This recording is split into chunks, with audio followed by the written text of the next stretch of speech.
படுவதாக. ஹல்லேலூயா, ஹல்லேலூயா, ஹல்லேலூயா. இந்த வாய்ப்பை எனக்கு ஏற்படுத்தின தேவனுக்கு முதலாக நன்றி செலுத்துகிறேன். இந்த வாய்ப்பை எனக்கு அளித்த போதகர் ஐயா அவருக்கும் நன்றி செலுத்துகிறேன். நம்முடைய கருப்பொருள் என்னன்னு பார்த்தீங்கன்னா, கிறிஸ்தவ வாழ்க்கையின் சவால்கள். பாஸ்டர் அம்மா கூட சொன்னாங்க, நம்ம கிறிஸ்தவ வாழ்க்கையே ஒரு சவால் தான் அப்படின்னு சொன்னாங்க. அது உண்மைதான். ஒவ்வொரு நாளும் நம்முடைய வாழ்க்கையில் அநேக சவால்கள் இருக்கிறது. அநேக பாவங்களை மேற்கொள்கிறோம், நிறைய பிரச்சனைகளை மேற்கொள்கிறோம். எல்லாமே ஒரு சவாலாக இருக்கிறது. நான் இந்த இடத்துல வந்து நிற்கிறது கூட எனக்கு ஒரு சவாலாக தான் இருக்குது. அந்த இடத்துல உட்காந்துருக்கும் ரொம்ப நேரம் நெருங்க பயமாகவே இருந்துகிட்டே இருக்குது. ஐயோ நேரம் வந்துச்சு என்ன ஆக போதோ, என்ன பேச போகிறோமோ அப்படின்ற ஒரு பயம் இன்னும் வந்துகிட்டே தான் இருக்குது. அதனால் கிறிஸ்தவ வாழ்க்கையின் சவாலாக இருக்கிறதுன்றதை சொல்லிக்கிறேன். இதில் எனக்கு கொடுக்கப்பட்ட தலைப்புன்றது பார்த்திங்கன்னா, எழுப்புதல். எழுப்புதல்னால் என்னன்றது உங்களுக்கு யாராச்சும் புரியுதா? உங்களுடைய புரிந்து கொள்ளுதல் என்னன்றதை பார்க்குறேன். யாராவது தெரிஞ்சவங்க சொல்லலாமே. எழுப்புதல்னால் என்ன உங்களுக்கு தெரிஞ்சது சொல்லுங்கள்.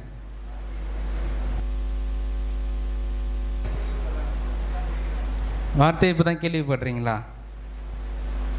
எழுப்புதலுக்கு மீனிங் வந்து கூகுளில் போட்டு பார்த்தேன். அதில் என்ன வருதுன்னா, புத்தெழுச்சி, புது தோற்றம், புதுப்பித்தல், இப்படிப்பட்ட வார்த்தைகள் வருது. ஆனால் கிறிஸ்துவத்தில் எழுப்புதல் அப்படின்றதுக்கு மீனிங் என்னன்னு பார்த்தோன்னா, திரளான கூட்ட ஜனங்கள் ஒரே நேரத்தில் கர்த்தரிடத்தில் மனம் திரும்பி கர்த்தரிடத்தில் வாஞ்சியாய் சேருவது தான் எழுப்புதல் அப்படின்ட்டு கிறிஸ்துவத்தில் பார்க்குறோம். வேதத்தில் கூட அப்போஸ்தலர்கள் புத்தகத்தில் வந்து அப்போஸ்தலர் 2ஆம் அதிகாரம் 41வது வசனத்தில் 3000 பேர் ரட்சிக்கப்படுவாங்க ஒரு இடத்துல. 2வது அப்போஸ்தலர் 4ஆம் அதிகாரம் 4ஆம் வசனத்தில் 5000 பேர் ரட்சிக்கப்படுவாங்க. 3வது அப்போஸ்தலர் 5ஆம் அதிகாரம் 14ஆம் வசனத்தில் திரளான புருஷர்கள் ஸ்திரீகள் மனம் திரும்பினார்கள் என்று பார்க்கிறோம். அதுக்கு அடுத்ததாக அப்போஸ்தலர் 6ஆம் அதிகாரம் 7ஆம் வசனத்தில் சீஷர்கள் தொகை மிகுதியானது அப்படின்னு பார்க்குறோம். அதனால் எழுப்புதல்ன்றது அநேக கூட்ட ஜனங்கள் மனம் திரும்பி கர்த்தரிடத்தில் வாஞ்சையாய் மனமகிழ்ச்சியாய் அவரிடத்தில் சேருவது தான் எழுப்புதல் என்று பார்க்குறோம். இந்த எழுப்புதல் கூட்ட ஜனங்களுக்கு மாத்திரம் கிடையாது. நம்முடைய வாழ்க்கையில், நம்முடைய தனிப்பட்ட ஆவிக்குரிய வாழ்க்கையிலையும் கூட, நம்முடைய குடும்ப வாழ்க்கையிலையும் கூட, நம்முடைய சபை வாழ்க்கையிலையும் கூட எழுப்புதல்ன்றது மிகவும் அவசியமாக இருக்கிறது. ஆனால் சில பேர் இந்த எழுப்புதலை எப்படி புரிஞ்சுப்பாங்கன்னா, எழுப்புதல்னா மீட்டிங் வைக்கணும், அந்த மீட்டிங்கில் நிறைய ஜனங்கள் வந்து கலந்து கொள்வாங்க, திரளான ஜனங்கள் கலந்து கொள்வது தான் மீட்டிங், எழுப்புதல் அப்படின்னு நினைப்பாங்க. ஆனால் அது கிடையாது. திரளான ஜனங்கள் மனம் திரும்புவது தான் எழுப்புதல்ன்ட்டு எனக்கு தெரிஞ்சது நான் சொல்கிறேன்.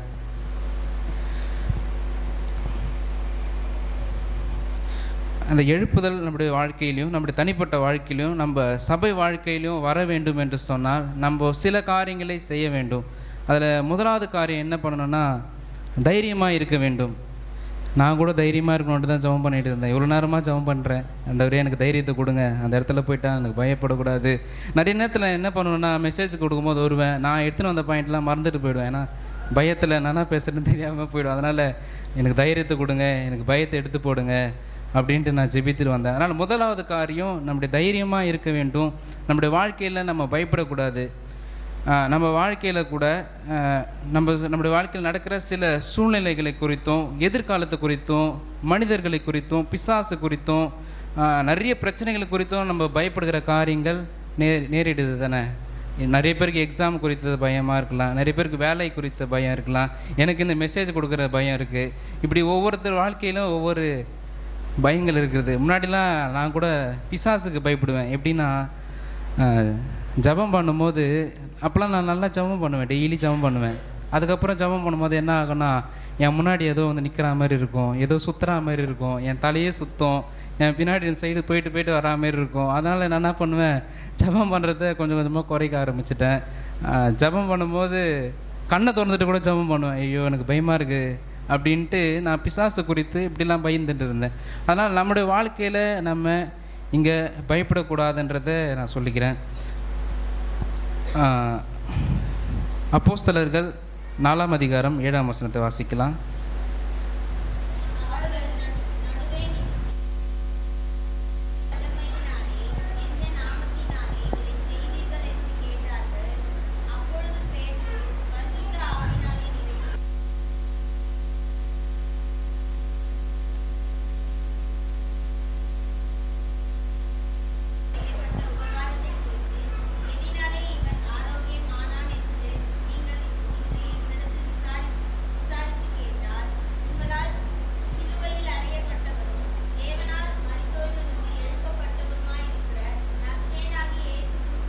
போதும். இந்த இடத்துல எழுப்புதல் வரணுன்னா முதலாவது நம்ம தைரியமாக இருக்கணும் அப்படின்ட்டு நான் சொன்னேன். இந்த இடத்துல என்ன நடக்குதுன்னா, இந்த அப்போஸ்தலர்கள் 3ஆம் அதிகாரத்துலேருந்து என்ன ஸ்டார்ட் ஆகும்னா, யோவானும் பேதுரும் அந்த சபை தேவாலயத்துக்குள்ளே போகும்போது வழியாக இருக்கே பிச்சை கேட்டு கொண்டிருந்த ஒரு மனுஷன் இருப்பான். அவன் வந்து நடக்க முடியாமல் இருப்பான், முடவனாக இருப்பான்னு இருக்கும். அந்த இடத்துல அவன் ஏதாவது வெள்ளியும் பொண்ணும் கிடைக்குமா அப்படின்னு எதிர்பார்ப்பான். ஆனால் அவங்க சொல்லுவாங்க, வெள்ளியும் பொண்ணும் எனக்கு இல்லை, இயேசுவி நாமத்தினால எழுந்து நட அப்படின்னு சொல்லிட்டு அந்த மகனை சுகப்படுத்துவாங்க இயேசுவி நாமத்தினால. அது மாத்திரம் இல்லாமல் அந்த இடத்துல இயேசுவினுடைய உயிர்த்தெழுதலை குறித்து ஒரு பிரசங்கம் செய்கிறாங்க. அதில் அநேக 5000 ஜனங்கள் ரட்சிக்கப்படுறாங்க. இதை கேள்விப்படுற, இதை பார்க்குற அந்த சபை தலைவர்கள் இவங்களுக்கெல்லாம் கோபம் வருது. நீ எதனால் இப்படி பண்ணுற, எந்த நாமத்தினால இதெல்லாம் நீ பண்ணுற அப்படின்ட்டு அவங்க கேட்கும் போது அவங்க தைரியமாக ஒரு இடத்துல சொல்லுவாங்க பாருங்கள். அப்போஸ்தலர்கள் 4ஆம் அதிகாரம் 10ஆம் வசனம் 12ஆம் வசனம்.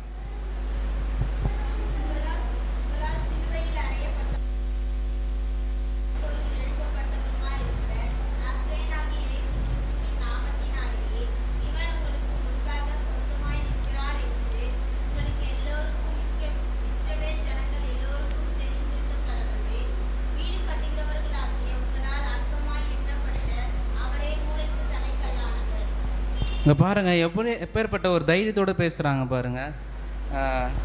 உங்களால் சிலுவையில் அறையப்பட்ட இயேசு கிறிஸ்துவின் நாமத்தினால தான் இதை பண்ணுறோன்ட்டு இயேசுவினுடைய நாமத்தை அங்கே தைரியமாக அந்த இடத்துல பிரசங்கம் பண்ணுறாங்க. பேதுரு கூட எப்படிப்பட்டவர்னு நம்மளுக்கு எல்லாருக்குமே தெரியும். பேதுரு அவர் ஏசப்பா கூட இருக்கும்போது எப்படிலாம் இருந்தார் அவர். ஆண்டவரே, நான் உங்களுக்காக என்ன வேணால் பண்ணுவேன் ஆண்டவரே, உங்களுக்காக அதை செய்வேன் இதை செய்வேன், யார் உங்களை விட்டு போனாலும் நான் உங்களை விட்டு போக மாட்டேன் அப்படின்னு சொன்னவர் கடைசி நேரத்தில் இயேசு கிறிஸ்துவை பிடிக்கும் பொழுது அவர் மறுதளிக்கிறார். அவர் சத்தியம் பண்ணவும் சபிக்கவும் தொடங்கினார் அப்படின்னு பார்க்குறோம். அவர் மறுதளிச்சிட்டாரு. ஆனால் இந்த இடத்துல கர்த்தர் அவர் இடத்துல தைரியத்தை கொடுக்குறாரு. தைரியத்தை கொடுத்ததுனால அந்த சபை தலைவர்கள் இடத்துலலாம் போயிட்டு கூட தைரியமாக சொல்கிறாங்க, உங்களால் தான், நீங்கள் சிலுவையில் அறையப்பட்ட இயேசு கிறிஸ்துவின் நாமத்தினால தான் இதெல்லாம் நாங்கள் பண்ணுறோம் அப்படின்ட்டு சொல்கிறாங்க. அப்புறம் அப்போஸ்தலர் 4ஆம் அதிகாரம் 18ஆம் வசனத்தில் வாசிக்கலாம்.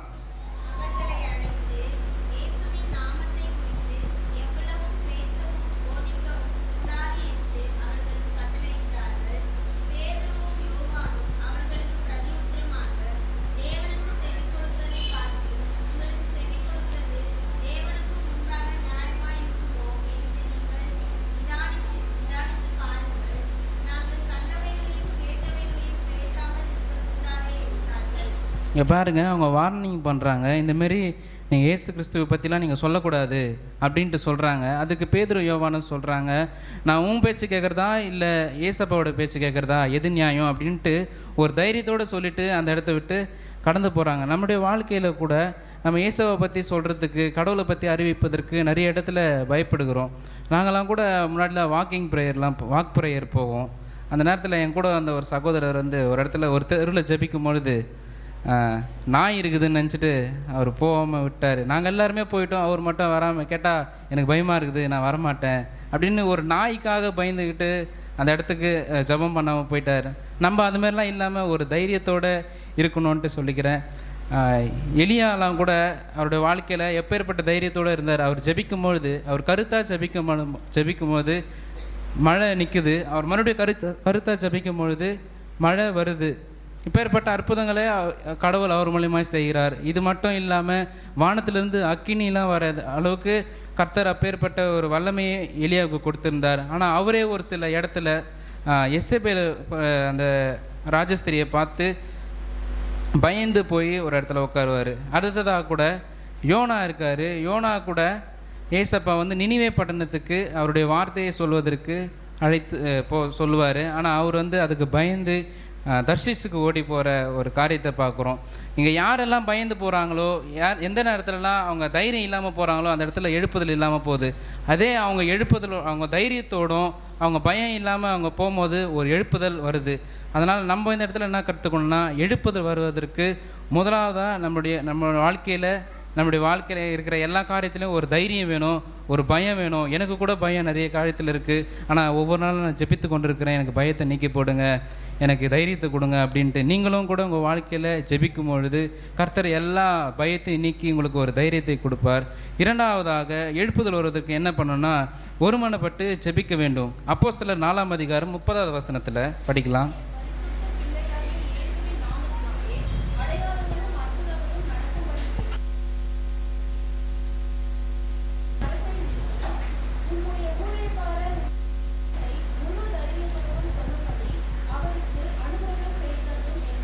போதும். அந்த இடத்துல ஏன் ஜெபிக்கிறாங்கன்னா, முன்னாடி நம்ம பார்த்தோம்ல, அவங்க வந்து மிரட்டிட்டு போகிறாங்க, நீங்கள் இயேசு கிறிஸ்துவின் நாமத்தை குறித்து நீங்கள் சொல்லக்கூடாது அப்படின்ட்டு ஒரு கட்டளையிட்டு போகிறாங்க. அந்த இடத்த விட்டு கடந்து போயிடுறாங்க. அதுக்கப்புறம் இவங்க எல்லாம் என்ன பண்ணுறாங்க, ஒருமனப்பட்டு ஜெபிக்கிறாங்க. ஆண்டவரே நீங்கள் பார்த்துக்கோங்க, ஆண்டவரே இந்த மாதிரிலாம் பண்ணுறாங்க, நம்முடைய வார்த்தையை பற்றி நாங்கள் சொல்லும் போது எங்களை தடை பண்ணுறாங்க, இவங்களை நீங்களே பார்த்துக்கோங்க அப்படின்னு சொல்லிட்டு அவங்க ஜெபிக்கும் பொழுது 31வது வசனத்தில்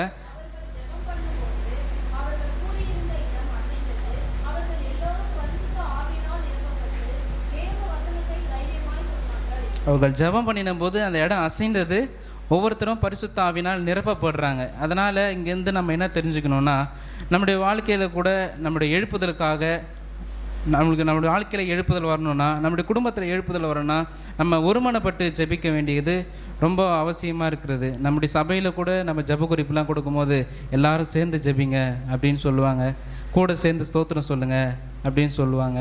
இது ஏன்னா ஒருத்தர்கிட்ட ஒரு விஷயத்த ஒருத்தர் சொல்கிறதுக்கும் பல பேர் சொல்கிறதுக்கும் நிறைய டிஃப்ரெண்ட் இருக்குது.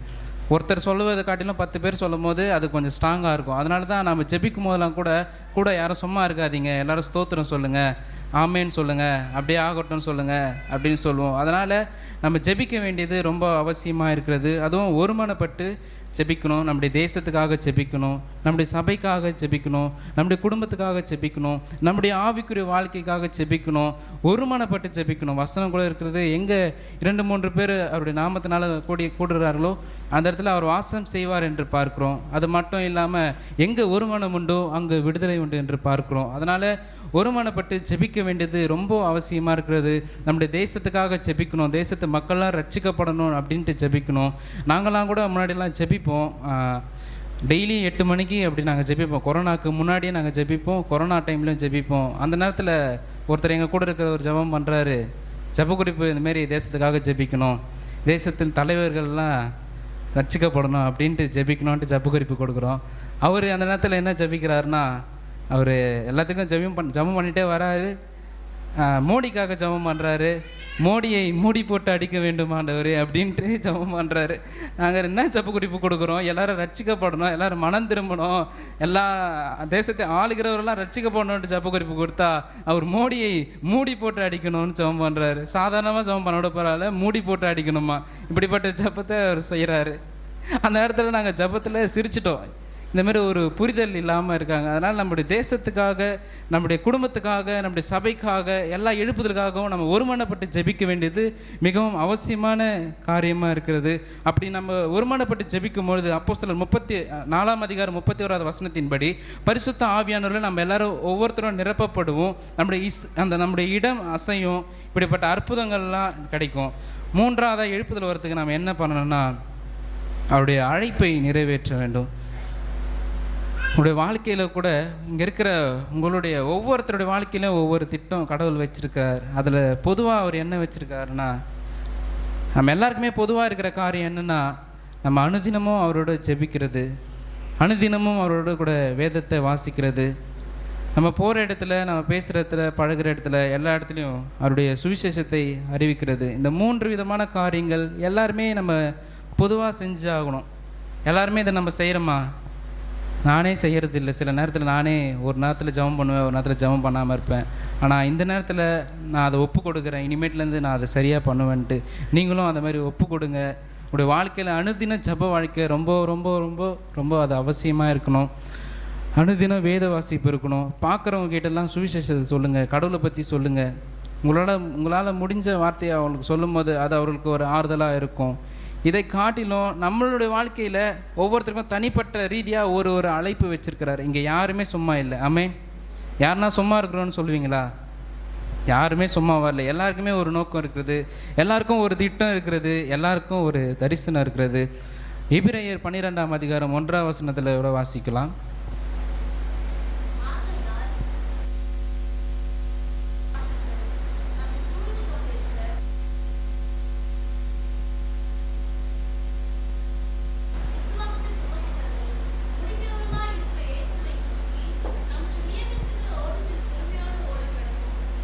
நமக்கு நியமிக்கப்பட்டிருக்கிற ஓட்டத்தில் பொறுமையோடு ஓடக்கடுவோம். நம்முடைய எல்லா வாழ்க்கையிலும் எல்லாருக்கும் ஒரு திட்டம் வச்சிருக்கிறாருன்றது இங்கே தெளிவாக நம்மளுக்கு தெரியுது.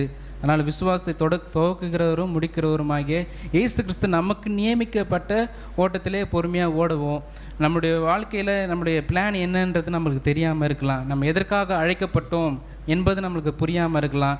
அப்படி தெரியாமல் இருக்குமானால் நீங்கள் எல்லாரும் அவரிடத்துல ஜெபிக்கும் பொழுது, அவரிடத்துல கேட்கும் போது அதை அவர் வெளிப்படுத்த வல்லவராக இருக்கிறார். அதனால் வாழ்கிற காலத்தில் நம்மளுக்கு எது இருக்குதோ இல்லையோ, நம்மளுக்கு கண் பார்வை இருக்குதோ இல்லையோ, ஆனால் நம்மளுக்கு ஒரு தரிசனம் ரொம்ப ரொம்ப ரொம்ப ரொம்ப முக்கியமாக இருக்க வேண்டும். அதனால் அந்த தரிசனத்தோடு அதை கேளுங்க. என்னுடைய வாழ்க்கைக்கான தரிசனம் என்ன, எனக்கான திட்டம் என்ன, எதற்காக என்னை அழைச்சிங்க, எதற்காக நான் இந்த உலகத்துக்கு வந்திருக்கிறேன் என்ற ஒரு கேள்வியை கடவுள்கிட்ட கேட்கும் போது அவர் உங்களுக்கு அதை வெளிப்படுத்த வல்லவராக இருக்கிறார். நம்முடைய சபையில் கூட அநேக காரியங்களை நான் பார்க்குறேன். எல்லாரும் ஞானஸ்தானம் எடுத்து சபைக்கு வருகிறோம் தான், ஆனாலும் அநேக பேருக்கு அந்த ஜென்ம சுபாவத்திலேருந்து விடுதலையாகாமல் இருக்கிறத என்னால் நல்லா பார்க்க முடியுது. நிறைய பேர் சொல்லுவாங்க, அது இப்படி பண்ணாத, இது இப்படி பண்ணாத, அது அந்த நேரத்தில் இப்படி பண்ணக்கூடாது, இந்த நேரத்தில் இப்படி பண்ணக்கூடாது அப்படி சொல்லுவாங்க. இன்னுமா கூட எதிரில் வராத, குறுக்கில் வராத, சைடில் போகாத, இப்படி நிறைய ஒரு ஜென்ம சுபாவ காரியங்கள் இன்னும் நம்ம விட்டு போகாமல் இருக்கிறத என்னால் நல்லா பார்க்கும்போது, இதில் என்ன ஒரு பெரிய விஷயம்னா,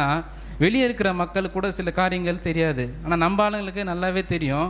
நம்ம ஆள் சொல்லி கொடுப்பாங்க, இது இப்படி பண்ணணும், இது அப்படி பண்ணணும் அப்படின்னு சொன்னதை என் கண்ணால் நான் பார்த்துருக்குறேன். நிறைய பேர் பண்ணியிருக்கிறாங்க. அதனால் ஜென்ம சுபாவத்திலேருந்து நம்ம விடுதலை ஆக வேண்டும். அதுக்கடுத்தா நம்முடைய சபையை எழுப்புதல் அடைய வேண்டும் என்று சொன்னால் நம்முடைய சபைக்கு நம்ம நேரத்தோடு வருகிறவர்களாக இருக்க வேண்டும். வினித் என்ன பார்ப்பார், முதல்ல நீ வரியா அப்படின்னு பார்ப்பாரு. நான் வந்துடுவேன் 8 மணி 9 மணி சர்ச்சுனா 8:50 வந்துடுவேன். அதை தாண்டிலாம் போக மாட்டேன். அந்தமாரி சபையோட ஆராதனைக்கு, எல்லா ஆராதனைக்கும் கலந்து கொள்ள முயற்சி பண்ணுங்கள். இன்னுமா கூட வெளியே இருக்கிற அந்த திருவிழா அந்தமாரி காரியத்துக்கெல்லாம் போகிறதுக்கு சரியாக அவங்களுக்கு முடியுது, ஆனால் சபைக்கு வருகிறதுக்கு அவர்களால் அந்த நேரத்துக்கு வர முடியல. ஒரு சில வருஷத்துக்கு முன்னாடி நம்முடைய சபையை சார்ந்தவங்க ஜோடியாக அந்த திருவிழாவுக்கு போகும்போது என் கண்ணிலேருந்து தண்ணி வந்துச்சு. அது எப்படி வந்துச்சுன்னு தெரில. அவங்கள பார்த்தோன்னே எனக்கு இந்த கண்ணிலேருந்து தண்ணி வந்துச்சு. ஆண்டவரே, என்ன ஆண்டவரே, இவங்க இப்படி பண்ணுறாங்க, சபைக்கு வரணுன்னா வரமாட்டாங்க, ஆனால் இப்படிப்பட்ட காரியத்துக்கு இவங்க இவ்வளோ அழகாக ஜோடியாக போகிறாங்களே அப்படின்ட்டு எனக்கு கண்ணிலேருந்து தண்ணி வந்துச்சுன்னா, அப்போ கடவுள் எப்படி வருத்தப்பட்டிருப்பார். நம்முடைய கர்த்தர் நம்மகிட்ட பேசுகிற என்ன காரியம்னா, நம்முடைய ஜென்ம சுபாவத்திலேருந்து நம்ம விடுதலை ஆக வேண்டும். சில காரியங்கள் நம்மக்கிட்ட அப்படி இருக்குன்றதை எனக்கு கடவுள் வெளிப்படுத்தியே கொண்டே இருக்கிறார். ஜென்ம சுபாவத்திலேருந்து விடுதலையாக்க வேண்டும், சபைக்கு நேரத்தோடு வர வேண்டும். இப்படிப்பட்ட காரியங்கள்லாம் நம்முடைய எழுப்புதலுக்கு தடையாக இருக்கிறத என்னால் உணர முடியுது. நம்முடைய சபையாக எழுப்புதல் அடையாமல் இருக்கிறதுனா இப்படிப்பட்ட காரியத்தை நம்ம செய்து கொண்டிருக்கிறோம், இன்னும் செய்து கொண்டிருக்கிறோம். அந்த ஜென்ம சுபாவத்திலேருந்து விடுதலையாகாமல் இருக்கிறதுனால தான். அதனால் இதெல்லாம் கர்த்தரிடத்தில் ஒப்பு கொடுக்கலாம். நம்ம யாவரும் கண்களை மூடி கர்த்தரிடத்தில் ஒப்பு கொடுப்போம். ஆண்டவரே, ஸ்தோத்திரம் அப்பா, உங்கள் கருத்தில் ஒப்பு கொடுக்குறேன். இசப்பா, என்னுடைய வாழ்க்கையில், என்னுடைய குடும்பத்தில், என்னுடைய சபையில் எழுப்புதல் வராமல் இருக்கிறதுக்கு ஆண்டவரே என்னுடைய பாவங்கள் தடையாக இருக்குமானால் எங்களை ஒரு விஷயம் மன்னிங்க இசப்பா. ஆண்டவரே, நாங்கள் தைரியமாக எம்மை பற்றி பிரசங்கம் செய்யாமல் இருக்கிறோம் ஆனால் எங்களை மன்னிங்கப்பா. நாங்கள் ஒருமனப்பட்டு ஜெபிக்காமல் இருப்போமானால் எங்களை மன்னியுமப்பா. ஆண்டவரே, எங்களுடைய அழைப்பு என்ன, எங்களுடைய திட்டம் என்ன என்பதை நாங்கள் தெரியாமல் வாழ்ந்து கொண்டிருப்போமானால் எங்களை மன்னிங்க. நாங்கள் ரட்சிக்கப்பட்டு மனம் திரும்பியும் எங்களுக்குள்ளே இருக்கிற ஜென்ம சுபாவங்கள் விடுதலை ஆகாமல் இருக்குமானால் எங்களை மன்னிங்க இசப்பா. இனிமேல் நாங்கள் அப்படி பண்ண மாட்டோம் என்று ஒப்பு கொடுக்கிறோம் ஆண்டவரே. அனுதினமும் நாங்கள் செபிப்போம், அனுதினமும் நாங்கள் வேதத்தை வாசிப்போம், உங்களை பற்றின சுவிசேஷத்தை அநேகருக்கு நாங்கள் எடுத்து சொல்வோம் என்று நாங்கள் ஒப்பு கொடுக்கிறோம் இசப்பா. நாங்கள் செய்த தவறுகளுக்காக இசப்பா ஆண்டவரே ஸ்தோத்திரம், நாங்கள் மன்னிப்பு கேட்கிறோம் ஆண்டவரே. எங்களை மன்னிங்கப்பா. ஆண்டவரே, ஒரு எழுப்புதல் வரட்டும் ஆண்டவரே. வாழ்கிற வாழ்க்கை ஆண்டவரே நாங்கள் வெறுமையாக நாங்கள் கழிக்காமல் ஆண்டவரே நம்முடைய நேரத்தை பிரயோஜனப்படுத்தி கொள்ள, காலத்தை பிரயோஜனப்படுத்தி கொள்ள உதவி செய்யுங்க ஏசப்பா. எங்கள் வாழ்க்கையில் எழுப்புதல் வரட்டும், எங்களுடைய சபையில் ஒரு எழுப்புதல் வரட்டும், ஒரு மாற்றங்கள் வரட்டும் ஆண்டவரே. உங்கள் கரத்தில் அர்ப்பணிக்கிறோம் ஏசப்பா. நீங்களே ஆசீர்வதிங்க, பொறுப்படுத்த வழிநடத்துங்க. இயேசுவின் நாமத்தினால ஜெபிக்கிறேங்க ஜூன் நல்ல பிதாவே, ஆமென்.